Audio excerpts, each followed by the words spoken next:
GPS online class में आपका हार्दिक स्वागत है। अपना अगला चैप्टर था चिट्ठियों की अनूठी दुनिया। क्या चल रहा था? चिट्ठियों की अनूठी दुनिया अरविंद कुमार सिंह के द्वारा रचित पाठ का वाचन चल रहा था। देखो, जहाँ तक पत्रों का सवाल है, जहाँ तक क्या है पत्रों का सवाल है, अगर आप बारीकी से उसकी तह में जाएंगे, उसकी हकीकत में जाएंगे, उसकी तह में जाएंगे, तो आपको ऐसा कोई नहीं मिलेगा।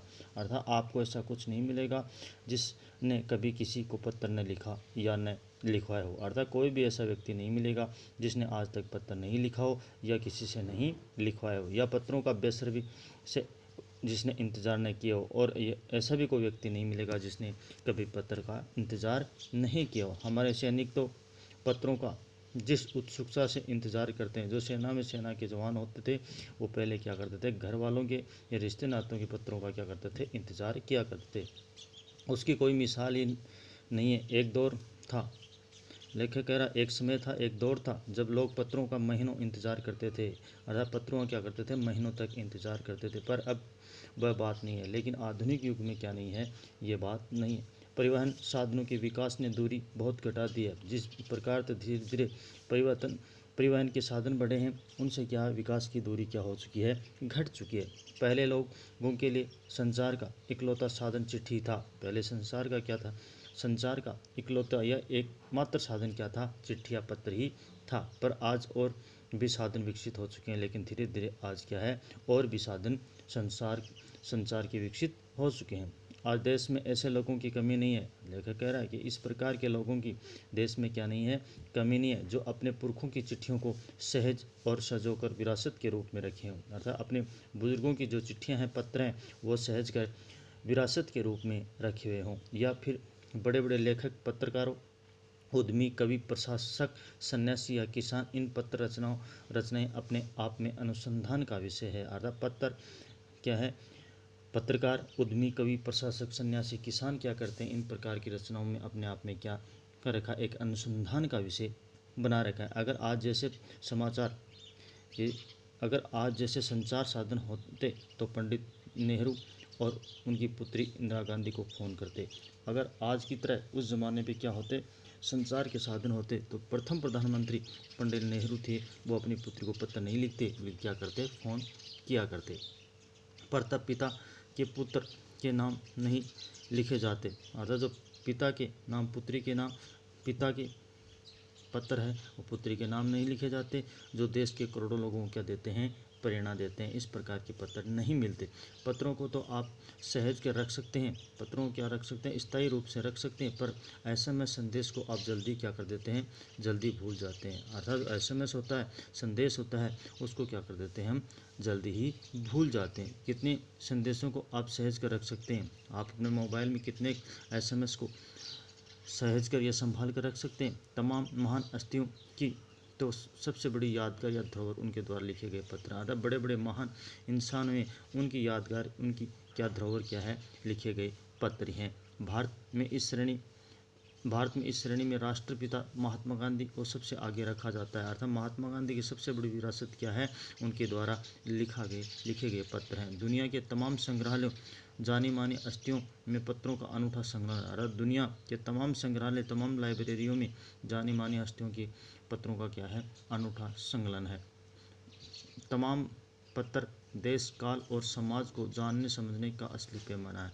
पत्रों से क्या करते हैं, उस ज़माने में देश कैसा था, वहाँ का वातावरण कैसा था, समाज कैसा था, इन प्रकार की घटनाओं की हमें क्या मिल जाती है, जानकारी मिल जाती है। भारत में आज़ादी से पहले महासंग्राम के दिनों में जो कुछ अंग्रेज अफसरों ने अपने परिवारजनों को पत्र में लिखे थे।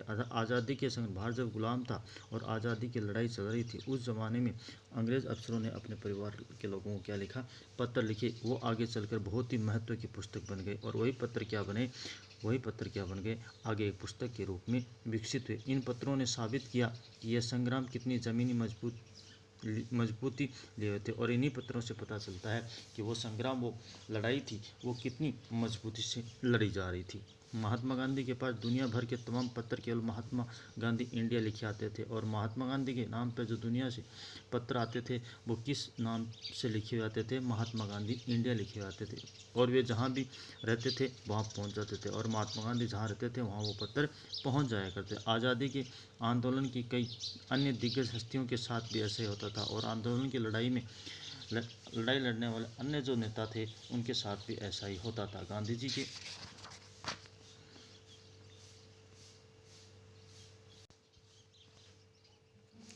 के पास देश दुनिया से बड़ी संख्या में पत्र पहुंचते थे। देखो कह रहे हैं गांधी जी के पास देश दुनिया से बड़ी संख्या में पत्र पहुंचते थे, पर पत्रों का जवाब देने के मामले में उनका कोई जोर नहीं था, अर्थात हर पत्र का वो क्या देते थे? जवाब दे दिया करते थे। कहा जाता है कि जैसे ही उन्हें पत्र मिलता उसी समय वे उसका जवाब लिख देते थे। जैसे ही कहा जाता है कि उनको जैसे ही पत्र मिलता वो पढ़ते और उसी वक्त क्या करते थे? उसका जवाब लिख दिया करते। अपने हाथों से ही ज़्यादातर पत्रों का जवाब लिखते थे, अर्थात अपने निजी सहायक से नहीं बल्कि खुद ही पत्र का जवाब लिखा करते। जब लिखते लिखते उनका दाहिना हाथ दर्द करने लगता, क्या कह रहे हैं, जब गांधी जी का लिखते लिखते दाहिना हाथ दर्द करने लग जाता था तो वो बाएं हाथ से लिखने में जुट जाते थे, अर्थात दोनों हाथ लिखने में काम में लिया करते थे। महात्मा गांधी ही नहीं, आंदोलन के तमाम नायकों तमाम नेताओं के पत्र गांव गांव में मिल जाते थे। अतः महात्मा गांधी नहीं, आंदोलन के तमाम नेता थे, उनको पत्र गाँव गाँव से मिलते थे। पत्र भेजने वाले लोग उन पत्रों को किसी प्रशस्ति पत्र से कम नहीं मानते थे, और जो पत्र भेजने वाले लोग थे वो किसी प्रशस्ति पत्र से भी इन पत्रों को कम नहीं समझते थे। और कई लोगों ने तो उन पत्रों को फ्रेम करा कर रख लिया, और उन पत्रों को कई लोगों ने तो क्या कर दिया? मंडवा के या फ्रेम करा कर आज भी रख लिया। ये है पत्रों का जादू, और ये क्या है? पत्रों का जादू है।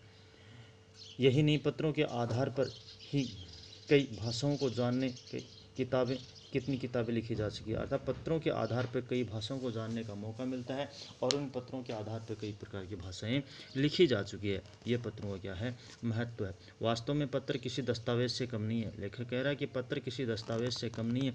पंत सुमित्रानंद के 200 पत्र बच्चन के नाम और निराला के पत्र हमको लिखे हैं, अर्थात सुमित्रानंद पंत ने हरिवंशराव बच्चन और निराला जी को पत्र लिखा है। कहा तथा पत्रों के आईने में दयानंद सरस्वती समेत कई पुस्तकें आपको मिल जाएगी, और पत्रों के संबंधित दयानंद सरस्वती की भी कई पुस्तकें आपको मिल जाएगी। कहा जाता है कि प्रेमचंद खास तौर पर नए लेखकों को बहुत प्रेरक जवाब देते थे। प्रेमचंद थे वो नए लेखकों को क्या देते थे? पत्रों के माध्यम से बहुत ज़्यादा जवाब दिया करते थे, तथा पत्रों के जवाब में वो बहुत ही मुस्तैद रहते थे। इसी प्रकार नेहरू और गांधी के लिखे गए पत्र, इसी प्रकार क्या है? गांधी पत्रों के जवाब में बहुत मुस्तैद यानी तत्पर या तैयार रहते थे। इसी प्रकार नेहरू और गांधी के लिखे गए रविंद्रनाथ टैगोर के पत्र भी बहुत प्रेरक है। कौन है? गांधी जी और नेहरू जी किसको लिखते थे? रविंद्रनाथ टैगोर को जो पत्र लिखते थे वो भी क्या थे? प्रेरक पत्र थे। महात्मा और कवि के नाम से महात्मा गांधी और रविंद्रनाथ टैगोर के बीच, महात्मा और कवि के नाम से महात्मा गांधी और रविंद्रनाथ टैगोर कवि था के बीच सन 1915 से 1941 के बीच के पत्राचार का संग्रहालय प्रकाशित हुआ है, और उनके बीच में 1915 से 41 के बीच में जो पत्रों का आदान प्रदान हुआ उसका संग्रह प्रकाशित हुआ, जिसमें बहुत से नए तथ्य और उनके मनोदशा का लेखा जोखा मिलता है। उनमें बहुत सी बातों का क्या है?